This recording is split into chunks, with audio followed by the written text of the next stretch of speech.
Figures लिखवाएं मुझे जो यहाँ पे लास्ट लिखी थी हमने। कितना आया था ये? 182।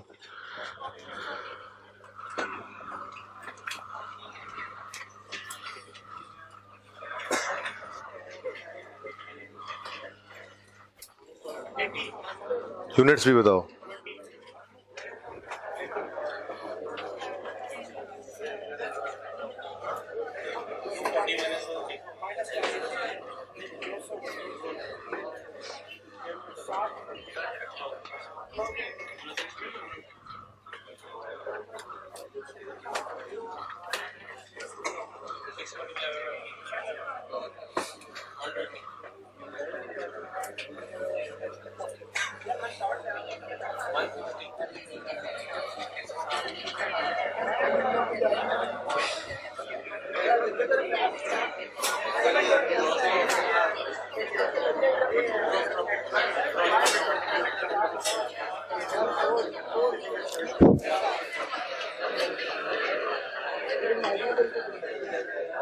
होगी बातें। एक्सक्यूज मी, सेकंड रो, बस कर।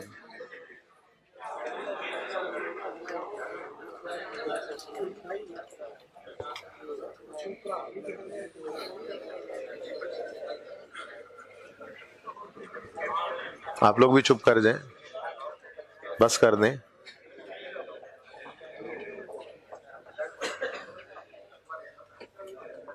आप बोलने वाले को बाहर का वीजा दे दिया जाएगा, इसलिए खामोशी से बैठ जाए। यार तुम कैमरे के आगे ही आगे बैठते हो वैसे हैं, बातचीत हो जाती है। अच्छा चलो, अच्छा जी, कोई नहीं, इसके बाद चलें लिख लें। लॉस भी कभी कभी आ जाया करता है, ऐसी बात नहीं है। लेस एक्सपेंसेस में आपका एक एबनॉर्मल लॉस आया पड़ा है, तो कोई बात नहीं। कितना था? 34 का, तो कोई बात नहीं। ग्रॉस प्रॉफिट की वजह लॉस आ गया, खैर है, कोई बात नहीं। तो ग्रॉस प्रॉफिट या gross loss, sorry net profit या नेट लॉस आ सकता है, नो इशू। 12 का, इससे परेशान नहीं होना। अगर प्रॉफिट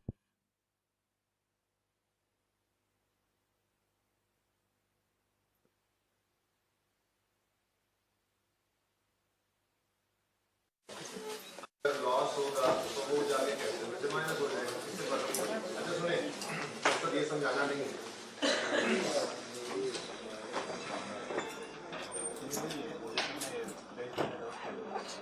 आप लोगों ने जुबानी प्रॉफिट निकाल रखा है 42 रुपए, ठीक है। अब यूनिट्स बिके कितने हैं? यानी ये 7 यूनिट्स सेल हुए, ठीक है। ओपनिंग में कितने यूनिट्स पड़े थे? 4। कितने खरीदे? कितने जल गए? और कितने गायब भी है बीच में? अब अगर ये 7 यूनिट्स सेल हुए तो कॉस्ट ऑफ सेल भी 7 यूनिट्स की ही होनी चाहिए उसूली तौर पे, तो ठीक है ना। अच्छा चलें, मैंने आपसे कहा था हमारे पास पड़े थे 4, मजीद खरीदे 12, हो गए, जल गए 2, बिक गए 7, एक गायब है। 6 को हमने यहां पर लिखा और इंटू 20 करके 120 निकाल लिया। अब आपने जो ज़बानी प्रॉफिट निकाल रखा था वो 42 था, ग्रॉस प्रॉफिट, और यहां पे प्रॉफिट आया 22। कितना फर्क पड़ा? तो ये वही लॉस है जो नॉर्मल था, ऑटोमेटिकली चार्ज हो गया भाई, है ना।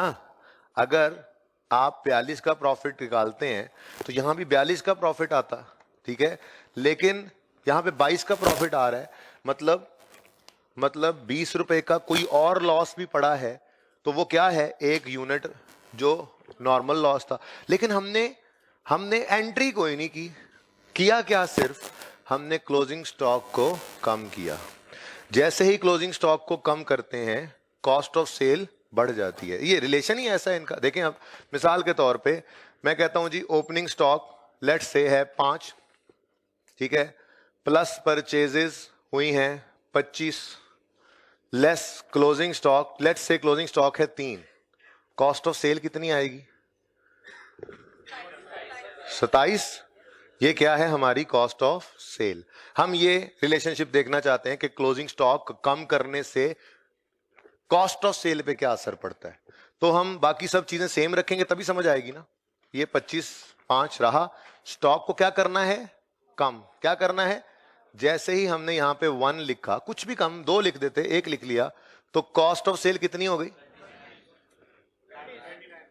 29। कॉस्ट ऑफ सेल बढ़ी है। स्टॉक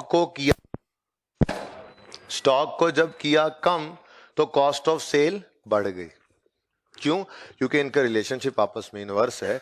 स्टॉक, क्लोजिंग स्टॉक जो है वो कॉस्ट ऑफ सेल को कम करने वाली चीज है ना। तो कम करने वाली चीज को जब हम कम करेंगे तो जाहिर सी बात है वो बढ़ ही जानी है। सही है। तो बहरहाल ये बात सोचने की खास जरूरत नहीं है। क्लोजिंग स्टॉक, ये सिर्फ समझाना था कि क्लोजिंग स्टॉक को कम करने से कॉस्ट ऑफ सेल बढ़ जाती है। अब मैं आपसे ये बात कर रहा था कि हमने पीरियोडिक सिस्टम के अंदर नॉर्मल लॉस, अब नॉर्मल लॉस की एंट्री पास की, आपने लिखी हुई है, ठीक है। हमने अब नॉर्मल लॉस की एंट्री पास की, लेकिन नॉर्मल लॉस की कोई एंट्री पास, लेकिन आपने देखा नॉर्मल लॉस ऑटोमेटिकली चार्ज हुआ है। आजमाने के लिए 160 को डिवाइड करें 20 से। जब हर चीज 20 ही है, परचेज 20, ओपनिंग 20, क्लोजिंग 20, तो फिर ये cost of sale divide by 20 करेंगे तो यूनिट्स आ जाएंगे ना। तो जब डिवाइड करते हैं तो कितना आता है? ऊपर सेल पड़ी है 7, नीचे कॉस्ट ऑफ सेल पड़ी है 8। इसका मतलब हमने वही बात की कि 50 बेचने के लिए 54 खरीदे। सही है ना? 50 बेचने के लिए 54, यूं कह लें 7 बेचने के लिए 8 खरीदे, क्योंकि एक ने चोरी होना था। ठीक है, बहरहाल ये बातें तो सारी होती रही। अल्टीमेटली हम इस नतीजे पे पहुंच गए थे कि हमने नॉर्मल लॉस की एंट्री पास नहीं की, लेकिन नॉर्मल लॉस चार्ज खुद ब खुद हो गया। कैसे हो गया था? हमने क्लोजिंग स्टॉक को कम किया था। देखो 4 पड़े थे, 12 खरीदे, 16 हो गए, 2 जल गए, 14 रह गए, 7 बिक गए। 7 पड़े होने चाहिए थे, हमने 7 की बजाय यहां पे क्या लिख लिया? तो हमने क्लोजिंग स्टॉक को क्या किया? कम। हमने क्लोजिंग स्टॉक को क्या किया? क्लोजिंग स्टॉक कम किया तो कॉस्ट ऑफ सेल बढ़ गई, लॉस खुद ब खुद चार्ज हो गया। ठीक है, सही है ना? तो अब उसूल सामने क्या आया? आपके सामने एक टेबल बना था, परपेचुअल था पहले या पीरियोडिक था जो मैंने बनवाया था ऐसे कंपैरिजन में, और 3-4 चीजें लिखी थी। पीरियोडिक था तो मैं वही लिख लूं ताकि उसी में आप कंटिन्यू कर लें। 2-3 लाइनें भी आपको छुड़वाई थी वहां पे, याद है? पीरियोडिक और perpetual.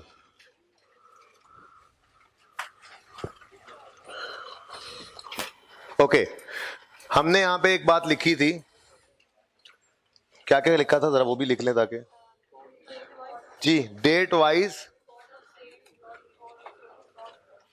Wise sale record not given. अच्छा सबर कर जाए, ढूंढ लेंगे अब, पता नहीं क्या खड़ड़ खड़ड़ खड़ड़ खड़ड़, सुन लो, यहां पे इधर काम हो जाएगा, फिर नोट कर लेना।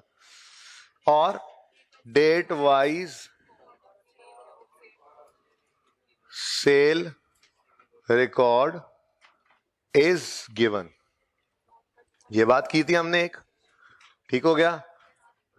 दूसरी बात हमने क्या की थी? हाँ, cost is calculated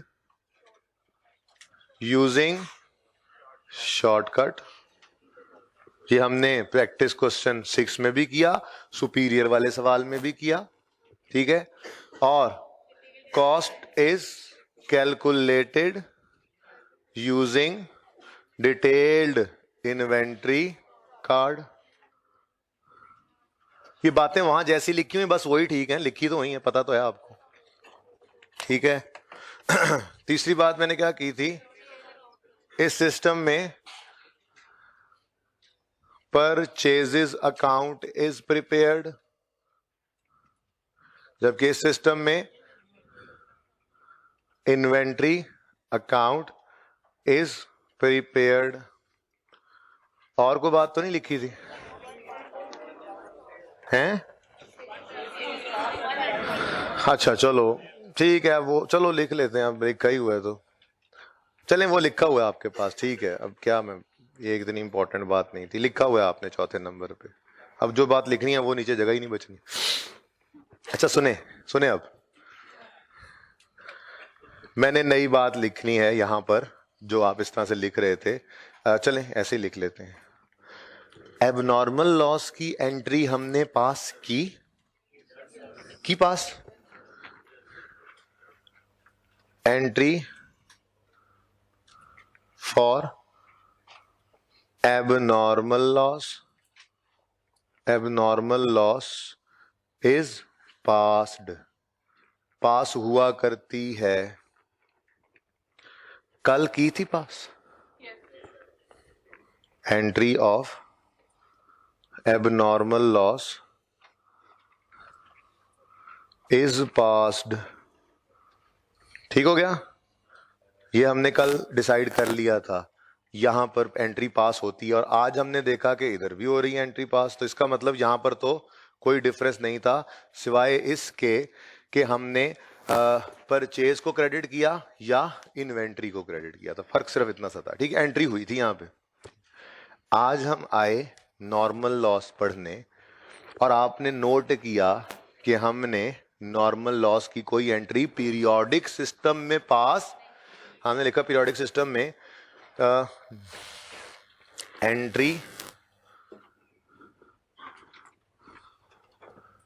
entry for normal loss is not passed.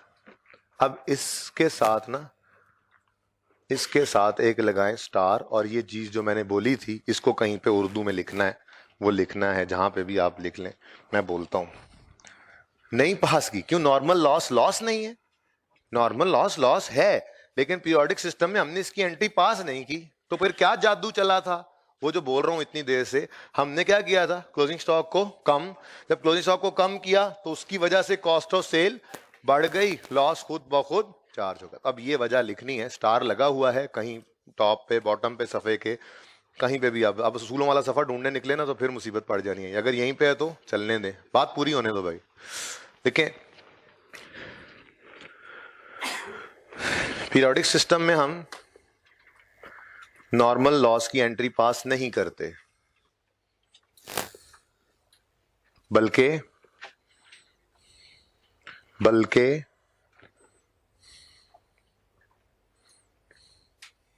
तुम भी लिखो ना एजाज, कैसे लिख रहे हो? हाथ तो हिल नहीं रहे जी। पीरियोडिक सिस्टम में हम नॉर्मल लॉस की एंट्री पास नहीं, यही लिखा हुआ है ना, ठीक है। बल्कि हम सिर्फ क्लोजिंग स्टॉक को कम करते हैं, बल्कि हम सिर्फ को छोड़ो, बल्कि हम क्लोजिंग स्टॉक को कम करते हैं, जिसकी वजह से, बल्कि हम एंट्री नहीं ना करते, और कोई एंट्री की है नॉर्मल लॉस की? नहीं की, ठीक है। तो हम एंट्री नहीं करते, बल्कि हम क्लोजिंग स्टॉक को कम करते हैं। कम किया, क्लोजिंग स्टॉक को कम करते हैं, जिसकी वजह से कॉस्ट ऑफ सेल्स बढ़ जाती है, जिसकी वजह से कॉस्ट ऑफ सेल्स बढ़ जाती है, और लॉस खुद ब खुद चार्ज हो जाता है, और लॉस खुद ब खुद चार्ज हो जाता है।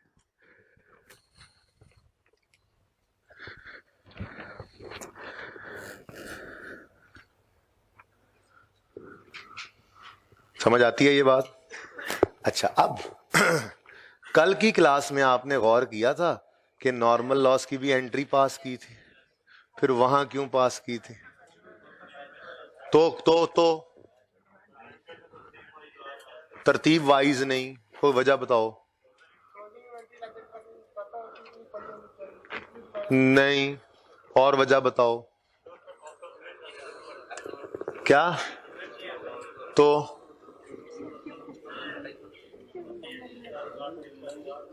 तो परचेज सेल तो रिकॉर्ड कर रहे थे, नॉर्मल लॉस की बात।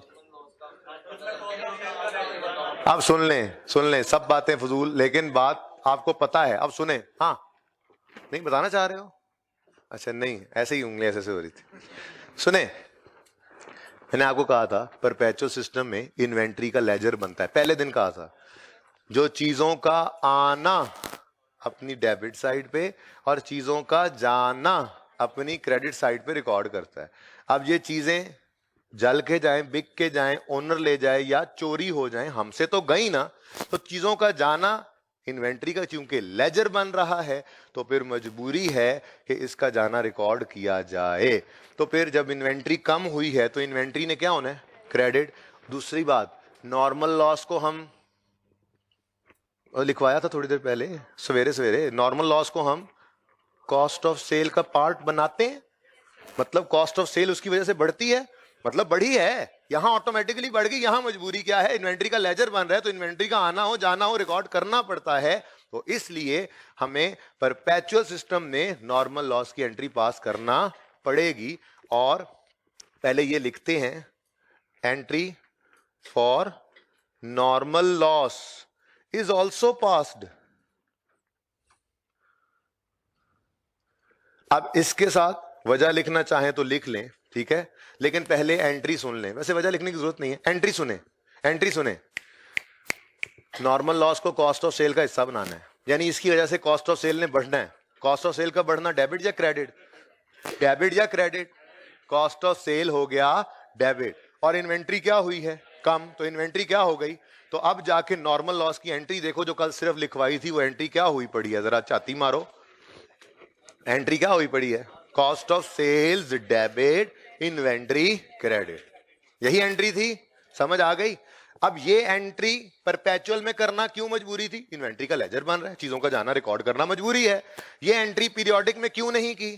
क्लोजिंग को कम किया, लॉस खुद ब खुद चार्ज हो गया। ठीक हो गया, डन। तो इसकी वजह लिख लो, चलो यहां पे भी स्टार लगाओ। नॉर्मल लॉस की एंट्री यहां पे फिर क्यों पास करनी पड़ी? स्टार लगाओ और इसी के साथ दूसरा उसूल लिखो। पहला उसूल मैंने क्या लिखवाया? पीरियोडिक सिस्टम में हम नॉर्मल लॉस की एंट्री पास नहीं करते, बल्कि हम क्लोजिंग स्टॉक को कम करते हैं। लॉस हो गया ना, हमारे पास तो नहीं पड़ा, क्लोजिंग स्टॉक को कम करते हैं, कॉस्ट ऑफ सेल बढ़ जाती है, लॉस खुद ब खुद चार्ज हो जाता है। ये हो गया एक उसूल। अब अगला स्टार लग गया, परपेचुअल में तो एंट्री करते हैं, कल करके आए थे, एंट्री भी आ गई समझ, तो क्यों करना पड़ी इसकी वजह लिखें। दूसरा स्टार लगाएं, डबल स्टार करके दूसरा उसूल लिखें। लेकिन परपेचुअल सिस्टम में चूंकि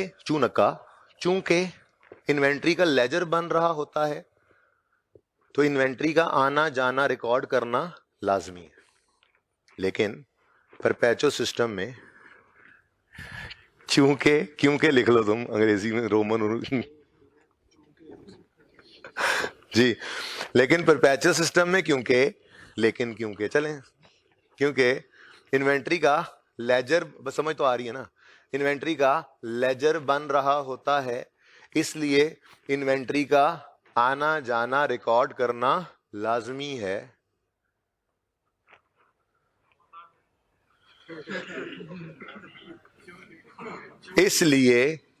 इसलिए परपेचुअल सिस्टम में नॉर्मल लॉस की एंट्री लाजमी है। इसलिए ये पूरा होने दे फिर मैं बोल दूंगा। इसलिए परपेचुअल सिस्टम में नॉर्मल लॉस की एंट्री होना लाजमी है। अब जुमला कुछ यूं बना है, दरवाजा खुला रख लो यार कभी, कसम से।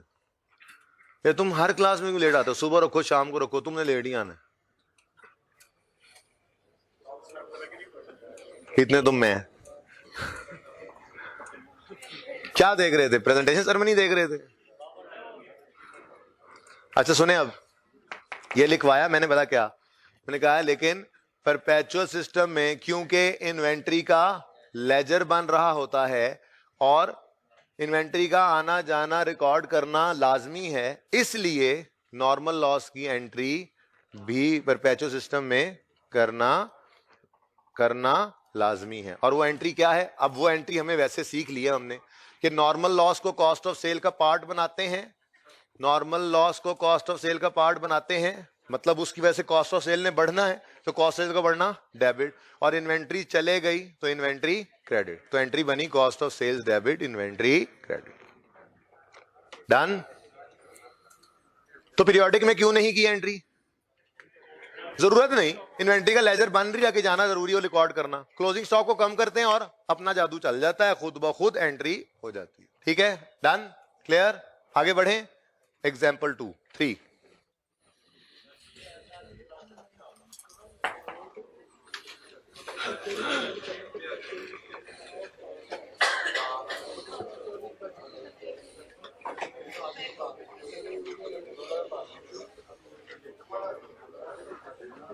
बुरी आदत है, एग्जाम्पल 3 खोलने के लिए बोलने की जरूरत नहीं थी।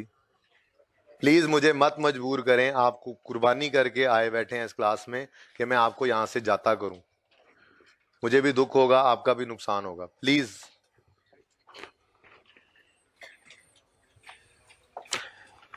यहां तक कोई कंफ्यूजन? जी सियालवी साहब फरमाएं। हैं बेटा, वो अगली एग्जाम्पल है, जो यहां पे लिखा है वो समझ आ रहा है? हाँ, बनाए हुए हैं ना एक्सट्रैक्ट? एक्सट्रैक्ट बनाए तो हैं।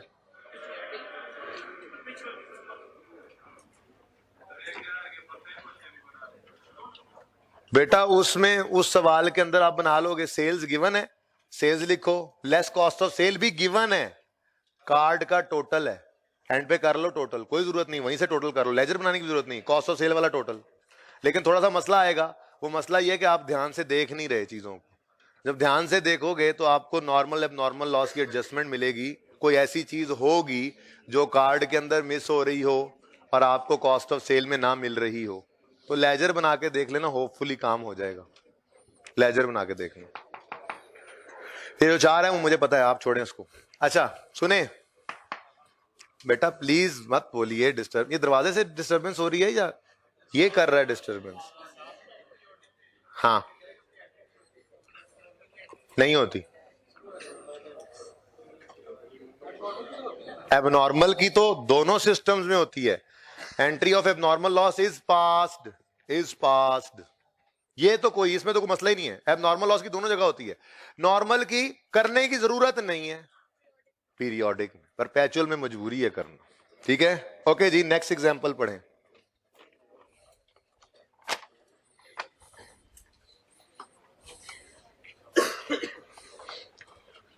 ये कुछ बच्चे बस देखें कब मेरा पैमाना लबरेज होता है बर्दाश्त का, ये कुछ जानने ही वाले हैं क्लास से बाहर। एग्जाम्पल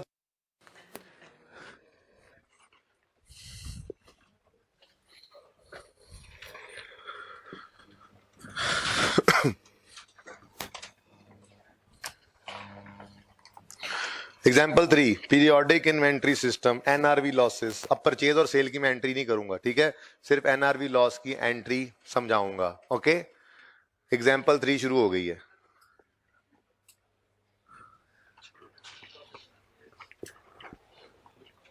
जी सेल्स बता दें, सेल्स 30 यूनिट्स इंटू 60 रुपीज। अच्छा वो परचेज है, ओके।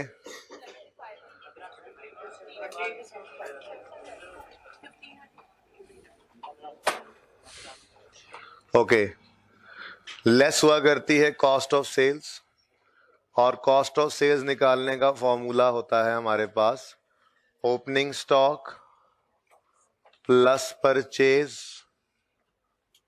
Less closing stock. इनको अलग अलग इसलिए रखा गया ताकि आपको अलग अलग समझ आए, वरना एक दूसरी एग्जांपल के अंदर भी एनआरवी लॉस भी साथ डाला जा सकता था, लेकिन इस एग्जांपल को अलग इसलिए किया कि ये उसूल जो आपको सिखाया है ये अलग आपको पता लग सके। ठीक है, ओके। नाउ ओपनिंग स्टॉक नहीं बताया तो 0, ठीक है। परचेजेस कितनी है, 30 इंटू 60, 1800, ठीक हो गया। और क्लोजिंग स्टॉक निकल आया, कैसे निकल आया? 30 खरीदे 20 बेचे तो 10 क्या है क्लोजिंग स्टॉक, 10 क्या है। लेकिन यहां पर 10 इंटू 60 करने से पहले रुक कर एडिशनल इंफॉर्मेशन पढ़ो। वो कहता है NRV of closing stock is 45। चलो अगर मैं अलग वर्किंग करूं, मैं कहता हूं जी नहीं जी इसको तो अब वर्किंग में लाना पड़ गया हमें, क्लोजिंग स्टॉक तो वैल्यू निकालते हैं, ठीक है, वैल्यू निकालते हैं, तो चलो वर्किंग कर लेते हैं। वर्किंग में मैंने कहा जी कॉस्ट ऑफ क्लोजिंग स्टॉक कितनी है, आपने बताया कितने यूनिट्स इनटू कितनी कॉस्ट, कितने यूनिट्स, 10 कैसे निकले, 30 खरीदे थे, 20 बिके, तो बाकी क्लोजिंग नहीं बता रहा ना, कोई लॉस हुआ है या कोई जले हैं तो फिर कहां है, क्लोजिंग में पड़े हैं, ठीक है, नॉर्म ही फिर है, इनटू हर एक कितने का खरीदा हुआ है, तो कितनी है कॉस्ट, 600 की कॉस्ट है। लेकिन ये 600 की कॉस्ट लिखने से पहले उसने बताया एनआरवी 45, यहीं से नजर आ रहा था, इतना सिंपल रखा था एडजस्टमेंट को कि ब्रैकेट में ही लिख लेते, लेकिन मैं आपको उसूल से नहीं हटा रहा, कॉस्ट निकाली, फिर एनआरवी ऑफ क्लोजिंग स्टॉक, इसके लिए आपको अलग वर्किंग करने की जरूरत नहीं है, उसकी वजह क्या है, उसने एनआरवी डायरेक्ट निकाल के दे दी है, यानी कोई एस्टिमेटेड सेलिंग प्राइस होगी, लेस एस्टिमेटेड रिपेयर कॉस्ट होगी, लेस एस्टिमेटेड सेलिंग कॉस्ट होगी, ये सब लेस करके नेट में जो आंसर आता था ना वो बता दिया पर यूनिट 45, तो 10 इंटू 45 आंसर इज 450, तो व्हाट इज द वैल्यू, 450 बेटा, व्हाट इज द वैल्यू, ओहो भूल गया, मैंगो मैन वाला ज़बानी प्रॉफिट तो निकालें इसकी राइट साइड पे, तब तक मैं जरा अपना काम कर लूं।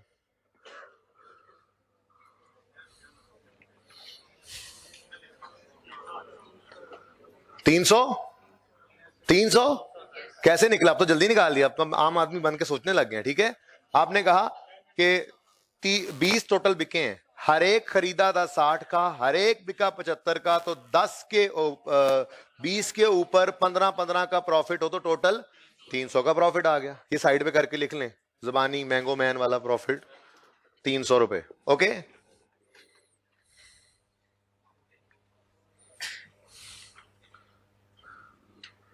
Okay okay. अच्छा अब वैसे ही आपको मैंने एक बात सिखाई थी कि जो ऊपर कॉस्ट आ रही होती है और ट्री के नीचे टोटल वैल्यू आती है, इन दोनों का डिफरेंस होता है एनआरवी लॉस, याद आ रहा है, जरा मुझे वैसे बता तो एनआरवी लॉस है कितना, इनका डिफरेंस ही होगा ना, NRV loss is equal to, ये आपने बताया 150, मैं कहता हूं नहीं यार इसकी एंट्री नहीं करते, ठीक है छोड़ो, बस छोड़ो, समझो ये है ही नहीं, समझो ये है ही नहीं, ये है वो फिगर जो फाइनेंशियल स्टेटमेंट्स में आएगी, और बैलेंस शीट मैं नहीं बना रहा, ठीक है उसमें ये जाके चला ही जाना है, वहां पे रख देना आपने करंट एसेट्स में, ठीक है, ये फिगर फाइनेंशियल स्टेटमेंट्स में आएगी, यानी क्लोजिंग स्टॉक जो यहां से माइनस होना है वो 600 की बजाय 450 माइनस होगा, ऐसे ही है। जरा मुझे कॉस्ट ऑफ सेल का टोटल बताओ जी, 1350, 1350, ठीक है, तो जीपी कितना आया है, क्या आपने निकाला 300 और प्रॉफिट आया 150, ओ अच्छा, एनआरवी लॉस की तो एंट्री ही नहीं की, क्या किया है, बिल्कुल सेम वही काम किया है, इसलिए इनको अलग रखा था ताकि अलग अलग नजर आए, ठीक है जी जी, एनआरवी लॉस की एंट्री पास की, कहां की, मैंने तो कोई एंट्री पास, सिर्फ क्या किया, वही जुमला, क्लोजिंग स्टॉक को कम किया तो कॉस्ट ऑफ सेल बढ़ गई और लॉस खुद ब खुद चार्ज हो गया, जो प्रॉफिट आपकी नजरों में 300 था 150 नजर आ रहा है, 150 क्या है, एनआरवी लॉस, बिल्कुल वही सब कुछ, इसका मतलब एनआरवी लॉस का ट्रीटमेंट भी नॉर्मल लॉस जैसा है, बल्कि ये है ही नॉर्मल लॉस, क्यों क्यों, अब मुझे जरा सोच के जवाब देना, एक दुकानदार इन्वेंट्री में चीजें क्यों रखता है, बेचने के लिए, इन्वेंट्री में नहीं रखेगा तो कैसे बिकेंगी, कभी आप दुकान पे गए हो और आप कहो भाई वो घी का डब्बा देना, वो कहे 1 मिनट खलो जाओ, मोटरसाइकिल से किक मारे और जाए मिल से जाके जस्ट इन टाइम लेके आए हो गया, ये पकड़ो जी, अभी वो पहुंच रहा हो, दूसरा कहे ओ भाईजान वो जरा जरा है ना चीनी भी दे दो, 1 मिनट मैं मंडी से लेके आता हूं, फिर किक मारे और फिर जाए, तो फिर उसने कर लिया कारोबार, बात समझ रहे हो, इसका मतलब अगर दुकानदार ने चीजें बेचनी है तो उसे स्टॉक में रखनी जरूरी है, अब स्टॉक में रखने की वजह से कभी डैमेज हो जाती हैं, कभी ऑब्सोलीट हो जाती हैं, कोई ना कोई गड़बड़ हो जाती है, चीज खरीद के रखी हुई है बेचने के लिए, रखना जरूरी है। जैसे 50 बेचने के लिए 55 भरना जरूरी थे लेज, ऐसे ही वो खरीदना भी तो जरूरी है, वो रखेंगे तो बिकेंगे। तो उस रखे रखे रखे ही कोई एक दो डैमेज हो जाते हैं, नॉर्मल थोड़ा बहुत डैमेज, ठीक है, और वो पड़े हैं हमारे पास, ठीक है। अब उनकी लॉस, उनकी वैल्यू क्या होगी, थोड़ी सी कम, तो हम स्टॉक को राइट डाउन कर लेते हैं इन्वेंट्रीज पे, तो लॉस ही रिकॉर्ड कर रहे होते हैं ना। अब ये लॉस भी परपेचुअल सिस्टम में रिकॉर्ड करने की जरूरत नहीं है। क्या किया करेंगे, नॉर्मल हम अपना काम करते हैं वही किया करेंगे। हमारा उसूल क्या है, वैल्यू को, स्टॉक को अपनी वैल्यू पे दिखाना, लोअर ऑफ कॉस्ट और एनआरवी। तो हम जब लोअर पे रिकॉर्ड करेंगे तो वो खुद ब खुद कॉस्ट ऑफ सेल बढ़ेगी और लॉस खुद ब खुद रिकॉर्ड हो जाएगा, ठीक है। हमने कुछ नहीं किया। लेकिन परपेचुअल सिस्टम और मजबूरी, परपेचुअल सिस्टम है तो उसमें क्या मजबूरी है, इन्वेंट्री का आना जाना, मतलब क्या होता है, इन्वेंट्री का बढ़ना कम होना।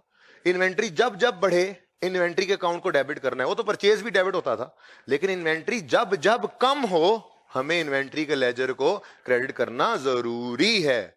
तो एनआरवी लॉस, ये भी एक चीज है जो आपको कार्ड में नजर नहीं आई होगी, जो आप चाह रहे थे, मैं बच्चों को उधर नहीं उलझाना चाह रहा, ठीक है, सोचना ऐसे जाके। बहरहाल एनआरवी लॉस की एंट्री पर पीरियोडिक में नहीं की, परपेचुअल में करना क्यों जरूरी है, इन्वेंट्री का लेजर बन रहा है। अब एंट्री होनी क्या चाहिए, मैंने कहा ये समझो नॉर्मल लॉस ही है, तो नॉर्मल लॉस ने पार्ट बनना है कॉस्ट ऑफ सेल का, और इन्वेंट्री क्या हुई है, कम। कॉस्ट ऑफ सेल ने बढ़ना है, इन्वेंट्री ने कम होना है, तो एंट्री क्या बनी, cost of sale debit inventory credit. ये एंट्री बनती है। पीरियोडिक में नहीं की, परपेचुअल में क्या एंट्री की थी, कल जाके देख लो, क्या वो 150 की फिगर आज वाली, कल 150 नहीं था, कल कितना था, 19 था, जाके देखो 19 की फिगर से यही एंट्री हुई पड़ी है, तो वो वाली एंट्रीज भी आज समझ आ गई हमें, ठीक है। तो इसका मतलब आखिरी बात अगर मैं यहां पे लिखना चाहूं, आखिरी बात, तो वो क्या है, entry for NRV loss is not passed. इधर देखो, इधर देखो, इस स्टार को बस एक ही रहने दो, ये बात पहले ही लिखी हुई है हमने, दोबारा मत लिखना। क्यों नहीं पास की जी, हमने क्लोजिंग स्टॉक को कम किया, कॉस्ट ऑफ सेल बढ़ गई, लॉस खुद ब खुद चार्ज हो गई, ये बात अभी तो लिखी थी, सेम है ना, सेम, ठीक है। और इधर देखो, entry for NRV loss is also passed, और ये डबल स्टार जो आपने लिखा है ये भी पहले से लिखा हुआ है, इसको भी लिखने की जरूरत नहीं है। क्या लिखा हुआ है कि इन्वेंट्री का लेजर बन रहा है, इन्वेंट्री का आना जाना ना सही, उसको कम होना बढ़ना समझ के यूं कह लो ना, इन्वेंट्री का बढ़ना या कम होना रिकॉर्ड करना जरूरी है, तो इसलिए इन्वेंट्री, ये एनआरवी लॉस की एंट्री करना लाजमी है। तो एंट्री बनी क्या, वो आपको वैसे ही पता है, cost of sale debit inventory credit. ये थी जी लॉसेस की कहानी। अब कोई क्वेश्चन है तो पूछें। हाँ भाई, एनआरवी वाले, अच्छा नहीं, खुद तो किया है भाई, एनआरवी की बारी तो आने दो।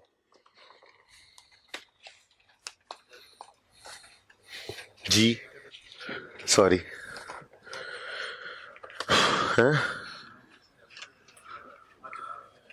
अच्छा, बैठ, दोनों को इकट्ठी जगह मिली है। अल्लाह तुम्हें जन्नत में भी ऐसे ही इकट्ठा करे, नेक अमल किया करो, अल्लाह को राजी करने वाले अमल भी इकट्ठे इकट्ठे किया करो। तू नाल लगन की लोड़ नहीं है।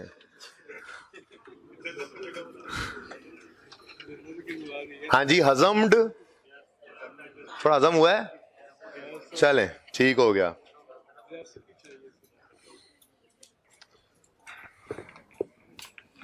किताब दिखाओ जरा।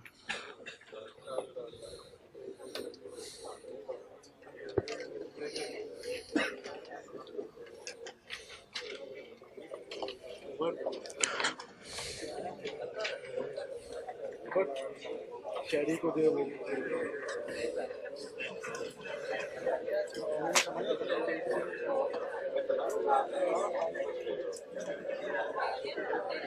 कितने चैप्टर थोड़ा इन्वेंट्री का,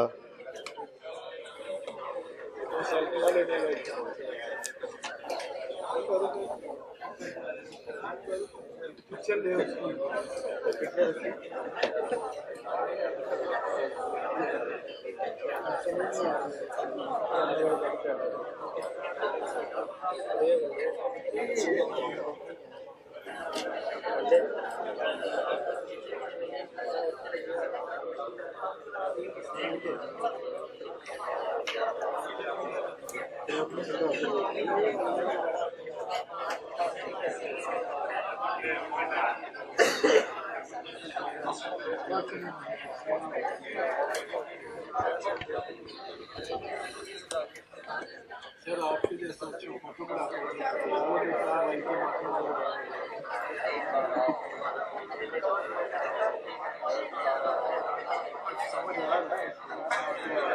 फिर लिख लो पायन, नहीं मिटाता वो, बाद में खुद जाके तस्वीर बना ले। ओके, ब्रेक के बाद तो हमने करना है इंशाल्लाह रेक्टिफिकेशन स्टार्ट।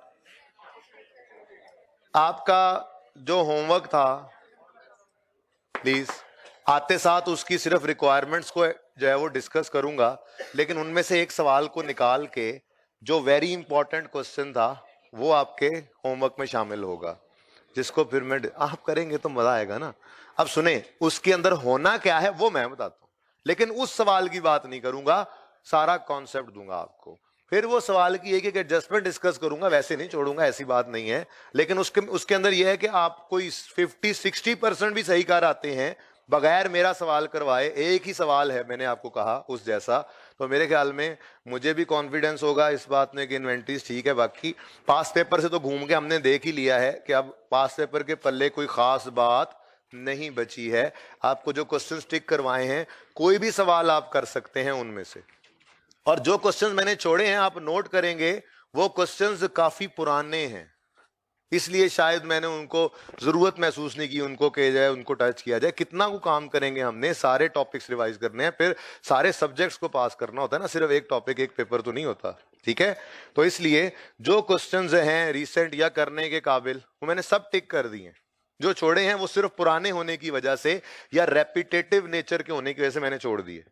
अब जितने सवाल हैं वही किस्म के सवाल हमारे टेस्ट हो सकते हैं। एक फॉरवर्ड रिवर्स वर्किंग का टेस्ट कर सकता है, एक वैल्यू ऑफ स्टॉक निकल वाले पीरियोडिक सिस्टम में, एक वैल्यू ऑफ स्टॉक निकल वाले परपेचुअल सिस्टम में, और वो दोनों तरह के सवाल। अब वो सारा कुछ भी नहीं करवाता जितना मैंने सिखाया, कभी वो सिर्फ कॉस्ट कार्ड बनवा लेगा, कभी वो वैल्यू निकलवा लेगा, कभी वो एंट्रीज मांग लेता है, तो आपको सारे कामों का पता है, ठीक है। तो ये सारे क्वेश्चन जो टिक किए थे ये अल्टीमेटली मेरे होते होते, मेरे पास होते होते आपने करने हैं। तो एक एक दो दो तीन तीन करके, क्योंकि संडे आ गया मैंने ज्यादा होमवर्क रख दिया है, ताकि कोशिश करके इसमें इन क्वेश्चंस को करो, ताकि जो प्रॉब्लम्स हैं वो एक दो दिन के अंदर अंदर इसकी हल हो जाए, और ये साइड पे रखें ना, ताकि हम कॉन्फिडेंट हो कि जैसे बाकी टॉपिक्स हमारे थे वैसे ही इन्वेंट्री का भी हो गया, इसमें कोई वीकनेस नहीं है, ठीक है। बात समझ रहे हो? अच्छा, अब साइंस समझना। इस सवाल ये तो मिटाने दो, ये तो लिखा हुआ है पिछले, उधर नहीं मिटाता, वो नए वाला नहीं मिटाता, ये तो सुबह सुबह वाली क्लास में लिख लिया था ना, सारा कंप्लीट किया था, सिर्फ वही मिटाया। ओके,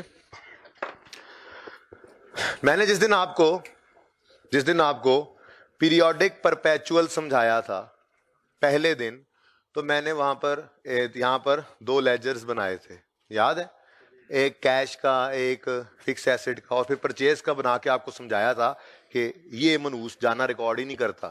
फिर हमें जरूरत महसूस हुई दूसरे सिस्टम की, फिर हमने परपेचुअल सिस्टम पढ़ा, इन्वेंट्री का लेजर बनाया। मैं उसी बात से दोबारा बात शुरू करता हूं कि एक कैश का अकाउंट है, ठीक है, कैश का लेजर है, मार्कर पता नहीं यार चिश्ती, आज के बाद मार्कर्स आपके पास होने चाहिए, ठीक है, ये जिम्मेदारी आपकी है और कोई नहीं ये जिम्मेदारी निभा रहा। अब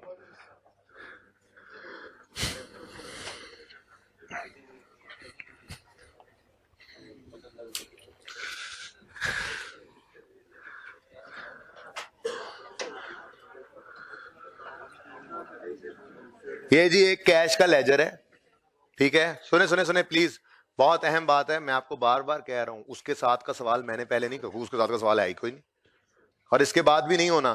तो ये मौका आपके पास संडे जिसपे आप ये सवाल कर सकते हैं, और अगर आपने इसमें आधी एडजस्टमेंट भी सही कर ली तो फिर तसल्ली आपको भी होगी, इंशाल्लाह मुझे तो हो ही जानी है, क्योंकि इस जैसा सवाल मैंने तो करवाया नहीं हुआ, मैं तो सिर्फ आपको कॉन्सेप्ट दे के अब भेज रहा हूं, तो सुनिएगा, पहले कैश से चलते हैं, फिर इन्वेंट्री की बात उसी से ही इन्वेंट्री की बात कर लेंगे। अब इधर देखें,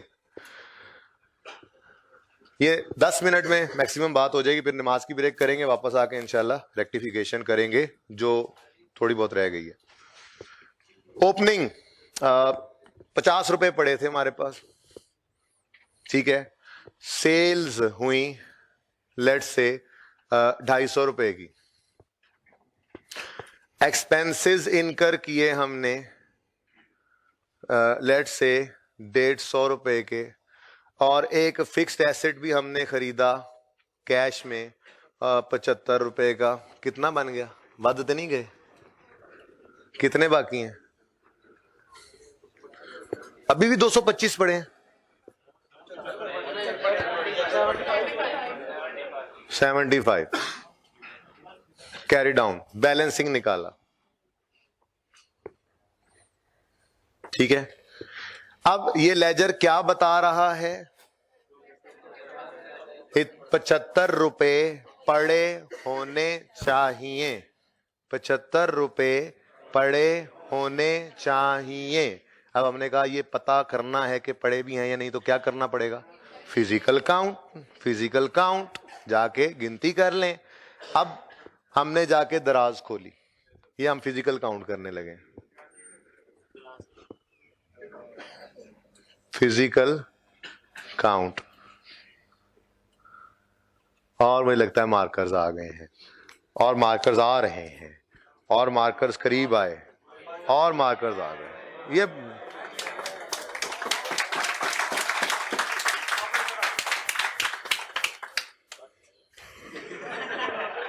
अजीब मस्करे मेरे स्टूडेंट भाई, जो मेहमान तो चाह रहे हैं वो क्या कहेंगे? खुदा का खौफ किया करो, शर्म किया करो। वो अच्छा सुने, हम गए फिजिकल काउंट करने, हमने कहा कैशियर दराज खोलो। उसने दराज खोल के हमारे सामने निकाल के, दराज निकाल के ना पूरी सामने रख दी। हमने दराज में से नोट निकालने शुरू किए, तो एक नोट निकला 50 रुपए वाला ऑफ ₹50। तो कितना बना ये? 50। खामोशी से प्लीज प्लीज। और 2 नोट्स निकले 10-10 वाले। एक ही करो इसको। एक नोट निकला 10 रुपए वाला, कितना हो गया? 10, ठीक है। और 2 ठीपे निकले 5-5 वाले, और ₹5। टोटल कितना बना? 70। और फिजिकल काउंट से कैश पता चला 70 है, तो गड़बड़ हो गई। ये तो नहीं पता कि एक 5 वाला ठीपा ही है या कोई और गड़बड़ भी है। अब ये सवाल बिल्कुल वैसे ही बन गया है जैसे डेटर कंट्रोल और उसकी लिस्ट का टोटल था। कुछ गलतियां ऐसी होंगी जो हमसे यहां रिकॉर्डिंग करते हुए रह गई होंगी, कुछ गलतियां ऐसी होंगी जो फिजिकल काउंट में हो गई होंगी, तो कुछ गलतियां ऐसी होंगी जो दोनों जगह हो गई होंगी, ठीक है। अब जो गलती कैश में हुई लेजर में, उसको लेजर में सही कर लेंगे, उसकी करेंगे journal entry, like BRS adjusted cash book, like debtors adjusted debtor adjusted cash. और जो गलती होगी लिस्ट की जैसे फिजिकल काउंट की, तो उसको हम फिजिकल काउंट में सही कर लेंगे, ठीक है। अब हम ऑडिट करने गए थे ना, तो हमने कहा कैशियर गड़बड़ हो गई है, आजा पुत। तो वो पुत आ गया। फिर हमने कहा ये कैश गड़बड़ हो सकता है, तो हमने adjusted cash account, cash book तो नहीं, कैश अकाउंट बनाया। प्लीज अपने कमेंट्स अपने पास रखिए, बड़ी मेहरबानी होगी आप लोगों की। और हमने यहां पे लिखा अनएडजस्टेड। असल में ना ये खेप ही आजकल ऐसी आ रही है, मसला भी बच्चों के अंदर है, मैन्युफैक्चरिंग फॉल्ट है।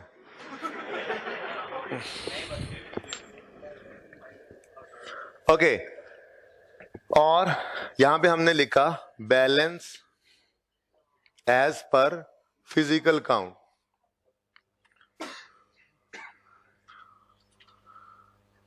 70 रुपए। अब गलतियां सही करते जाएंगे और सब गलतियां सही करने के बाद अगर तो दोनों हो गए रेकनसाइल तो हम कहेंगे अल्हम्दुलिल्लाह देयर इज नो गड़बड़। और अगर सब गलतियां सही करने के बावजूद फर्क आ गया तो फिर वो हाथ लग गया, फिर कैशियर चूना लगा गया, लॉस हो गया, लॉस निकलेगा इंशाल्लाह लॉस। ठीक है, अब इधर देखें एक और एंट्री निकलेगी इंशाल्लाह यहां से कल। वो जो मैंने आपको 2 एंट्रीज लिखवाई है ना, फिक्स एसेट की डिस्ट्रक्शन एबनॉर्मल लॉस, इन्वेंट्री का सड़ जाना एबनॉर्मल लॉस, तो कैश का चोरी हो जाना एबनॉर्मल लॉस। तो एक एंट्री बिल्कुल वैसी ही जो कि आपको सीखनी नहीं पड़ेगी एज यूजुअल, वहां पे बिल्कुल वैसी ही बन जाएगी, अभी बता दूं। ठीक है, इंशाल्लाह कल निकल। जो सवाल आपको देना है उसमें बराबर नहीं होना, मैंने तो अभी बराबर कर लेना है। ठीक है, क्योंकि ये तो मेरा अपना सवाल है। तो मैंने कहा कैशियर यार ये तो बराबर नहीं है, तुम्हारा लेजर कह रहा है कि 75 होने चाहिए, तुम्हारे पास राज में पड़े हैं 70 रुपए, तो ये 5 का फर्क है, निकालो फर्क। अब वो बेचारा परेशान शरीफ आदमी नेक आदमी था, उसमें कोई ऐसी गड़बड़ नहीं थी। ठीक है, तो सर पकड़ के बैठ गया कि यार ये क्या, ये इल्जाम लग गया है।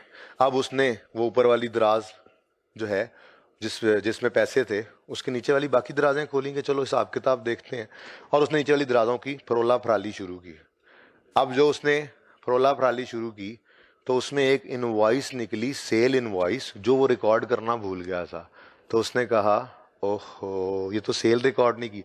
खुशी खुशी आया और आके कहने लगा 5 ज्यादा है ना 10, अच्छा खुशी खुशी आया और कहने लगा ये 10 रुपए की एक इनवॉइस है, ये तो मैं रिकॉर्ड करना ही भूल गया था।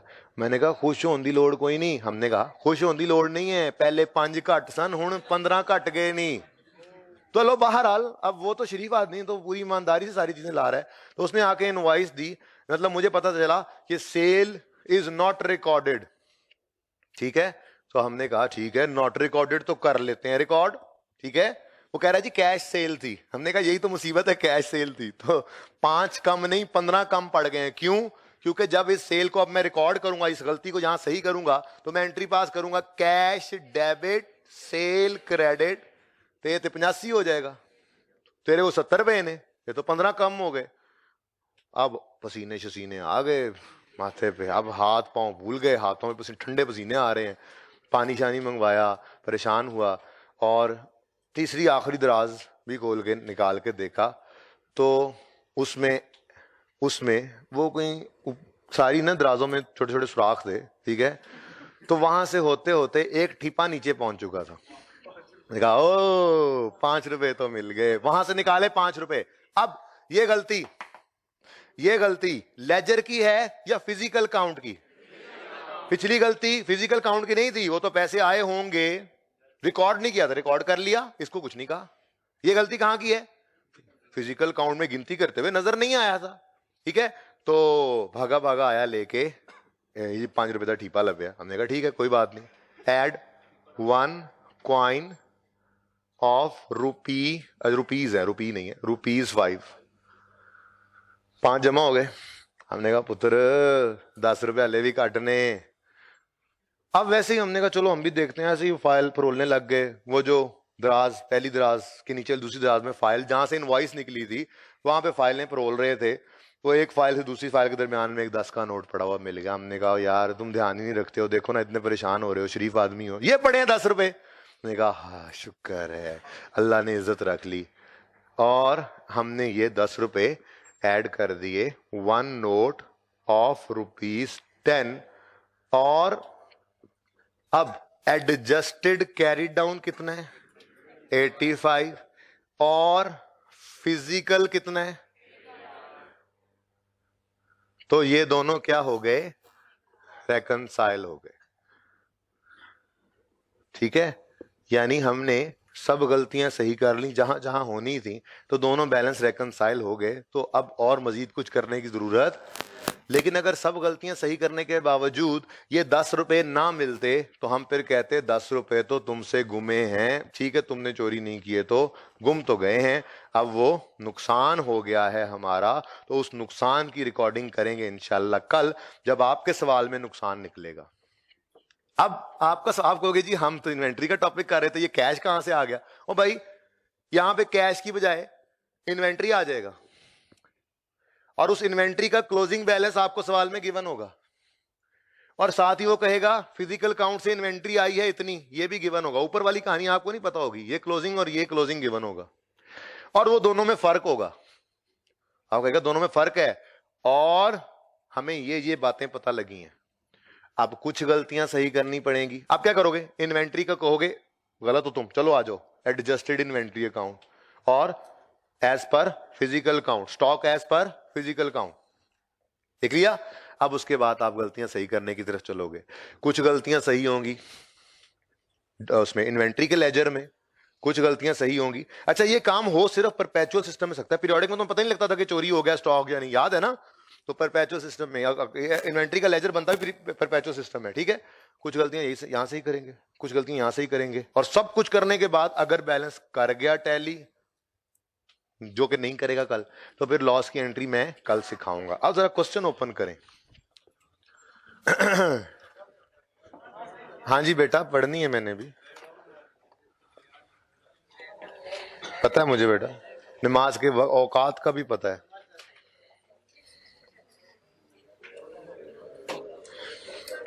जिनको बेटा मसला हुआ करे, मैंने क्लास में कभी यहाँ पे नाका नहीं लगाया जानने वालों के लिए, वो चुप करके उठ जाया करें प्लीज। गुनाहगार करने के लिए कुछ लोग बैठते हैं, मकसद उनका जिंदगी होता है।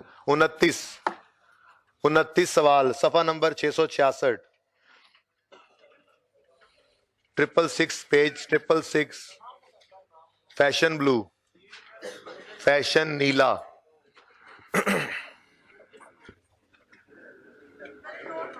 पहुंच गए हैं जी? सब बच्चों के सामने, कहीं ना कहीं दूसरे तीसरे बच्चे के पास भी हो, एक्सेस में होना चाहिए सवाल। सिर्फ पढ़ रहे हैं, कर नहीं रहे, एक दो सिर्फ चीजें पढ़नी है, थोड़ा अंदाजा। बाकी तो अटेम्प्ट आपने करना है कोशिश करके, ताकि आप इसमें से कोई 8 में से 4 एक एडजस्टमेंट भी सही कर रहे हैं तो क्या ही बात है। अच्छा सुने, कहता है जी फैशन नीला कैरीज आउट बिजनेस ऑफ बने बनाए गारमेंट्स थ्रू बड़ी बड़ी दुकानें इन बड़े बड़े शहरों of Pakistan. It's inventory ledger account. Inventory ledger account से ही पता लग जाता है कि परपेचुअल सिस्टम, तभी तो वो अकाउंट बनता है। It's inventory ledger account balance at 31 December 18 under perpetual system was 73,410। ये इन्वेंट्री का लेजर बता रहा है क्लोजिंग, ठीक है? The physical count revealed that the cost of inventory on हाथ वॉज 71,400 ओनली। हो फर्क आ गया? थोड़ा बहुत फर्क नहीं है, मैंने 71,400 और 73 बोला इसलिए लग रहा है आपको। जरा इसकी फिगर निकालें, फर्क है कितना?